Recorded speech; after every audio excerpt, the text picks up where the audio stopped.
जय श्री महाकाल दोस्तों।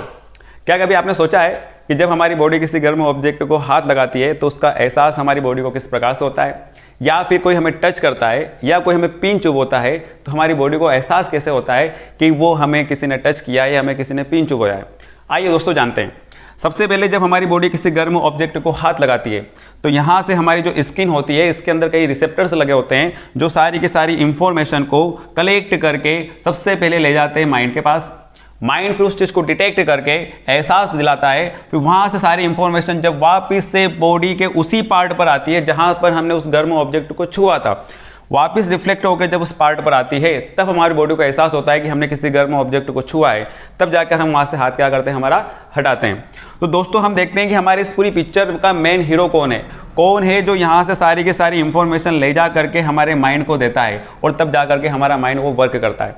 तो दोस्तों हम देखते हैं कि हमारी जो पिक्चर का जो मेन हीरो है वो है न्यूरॉन। कौन है? न्यूरॉन। तो आइए दोस्तों जानते हैं कि किस प्रकार से जो हमारा एक न्यूरॉन्स है वो वर्क करता है। दोस्तों सबसे पहले हम देखते हैं कि हमारी बॉडी के अंदर एक नहीं, दो नहीं, हजार नहीं, लगभग 100 बिलियंस न्यूरॉन्स होते हैं। देखा जाए तो लगभग 10,000 करोड़ न्यूरॉन्स। हाँ दोस्तों, कहा जाता है कि अगर न्यूरॉन्स को एक खींच करके एक धागा बनाया जाए तो हम पृथ्वी के कई सारे चक्कर काट सकते हैं। तो दोस्तों जानते हैं कि किस प्रकार से जो न्यूरॉन है उसका वर्क करता है। दोस्तों देखा जाए तो न्यूरॉन्स के बेसिकली दो पार्ट्स होते हैं। पहला जो होता है वो होता है सेल बॉडी वाला पार्ट्स, और दूसरा वाला जो पार्ट्स होता है वो होता है एक्सॉन वाला पार्ट्स। सबसे पहले जब हम किसी ऑब्जेक्ट को जब हाथ लगाते हैं तो जब हाथ लगाने के बाद वो जो इंफॉर्मेशन होती है वो सबसे पहले कलेक्ट करते हैं हमारे न्यूरॉन्स का जो ऊपरी वाला छोर होता है डेंड्राइट्स, वो वाले डेंड्राइट्स वाले छोर से इंफॉर्मेशन कलेक्ट होकर के ट्रांसफर होती है हमारे सेल बॉडी में। सेल बॉडी में जो एक्सॉन हिलेक्स होते हैं, एक्सॉन हिलोक्स जो होते हैं वो क्या करते हैं, हमारी मैसेज जो होता है उस मैसेज को इलेक्ट्रिकल इंपल्स में चेंज कर देते हैं। और इलेक्ट्रिकल इंपल्स में चेंज होने के बाद एक कह सकते हैं कि पाइप नुमा एक एक्सॉन होता है जो पाइप के जैसा होता है, और इस एक्सॉन में सारी के सारे इंफॉर्मेशन जो होती है वो इलेक्ट्रिकल इंपल्स के द्वारा ट्रांसफर होती है।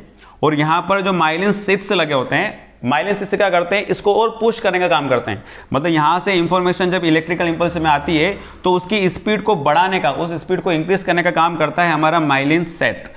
और फिर जब यहाँ से इंफॉर्मेशन कलेक्ट होकर के डेंड्राइट्स के लास्ट वाले छोर पर जाती है, तो लास्ट वाले छोर पर जाने के बाद हम देखते हैं कि जब एक न्यूरॉन जो होता है वो दूसरे न्यूरॉन्स के द्वारा क्या होता है, यहाँ पर जुड़ा होता है। तो जब ये जो गैप होती है इस गैप को कॉल किया जाता है सिनेप्स। तो दोस्तों यहाँ से जो इलेक्ट्रिकल इंपल्स के फॉर्म में जो मैसेज जा रहा है वो वापस से उस गैप में केमिकल इंफॉर्मेशन में चेंज हो जाता है। मतलब जब एक न्यूरॉन जब दूसरे न्यूरॉन को जब इंफॉर्मेशन ट्रांसफर करता है तो वह इलेक्ट्रिकल इंपल्स में नहीं करता है, वो क्या करता है, केमिकल इंफॉर्मेशन में उसको चेंज कर देता है, केमिकल मैसेज में चेंज कर देता है। और जब दो न्यूरॉन्स आपस में जुड़े होते हैं उस गैप को कॉल किया जाता है सिनेप्स। मतलब जब दो न्यूरॉन्स आपस में कनेक्ट होते हैं तो वहां पर कुछ गैप होती है, उस गैप को कहा जाता है सिनेप्स। और यहाँ पर जो इंफॉर्मेशन ट्रांसफर होती है वो होती है केमिकल फॉर्म में।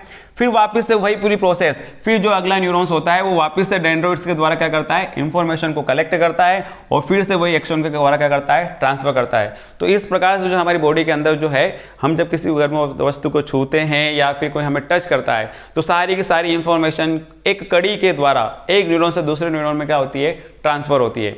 दोस्तों अगर वीडियो अच्छा लगा हो तो लाइक शेयर सब्सक्राइब जरूर करें। धन्यवाद।